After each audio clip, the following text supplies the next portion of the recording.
ગૃહમાં મુદ્દો ગાજ્યા બાદ SC/ST સમાજના કેસ સંદર્ભે તકેદારી અને મોનિટરિંગ કમિટીની બેઠક મળી. ગાંધીનગરમાં SC/ST સમાજના કેસ સંદર્ભે તકેદારી અને મોનિટરિંગ કમિટીની બેઠક યોજાઈ. આ બેઠક તાત્કાલિક બોલાવવામાં આવી હતી કારણ કે ગૃહમાં મુદ્દો ગાજ્યો હતો. SC/STને થતા અત્યાચારના કેસની સમીક્ષા માટે આ બેઠકનું આયોજન કરવામાં આવ્યું, જેમાં શાસક અને વિપક્ષના ધારાસભ્યોનો સમાવેશ થયો હતો. આ બેઠકમાં મુખ્યમંત્રી ભૂપેન્દ્ર પટેલે અધ્યક્ષ તરીકે ભાગ લીધો.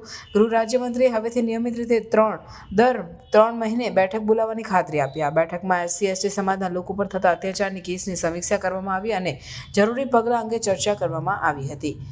છેલ્લા 2 વર્ષથી આ કમિટીની બેઠક ન બોલાવાઈ હોવાનો આક્ષેપ કરવામાં આવ્યો હતો. ગૃહમાં કોંગ્રેસના ધારાસભ્ય અમિત ચાવડાએ આ મુદ્દો ઉઠાવ્યો હતો, જેના કારણે આ બેઠક તાત્કાલિક બોલાવાઈ હતી. આ બેઠકમાં SC/ST સમાજના લોકો માટે ન્યાય અને સુરક્ષા સુનિશ્ચિત કરવા માટે ચર્ચા કરવામાં આવી હતી. આ બેઠકમાં SC/ST સમાજના લોકો પર થતા અત્યાચારના કેસની સમીક્ષા માટે ખાસ કોર્ટ અને પોલીસ પ્રોટેક્શનના મુદ્દાઓ પર ચર્ચા કરવામાં આવી. આ બેઠક રાજ્યમાં SC/ST સમાજના લોકો માટે ન્યાય અને સુરક્ષા સુનિશ્ચિત કરવા માટે મહત્વપૂર્ણ છે.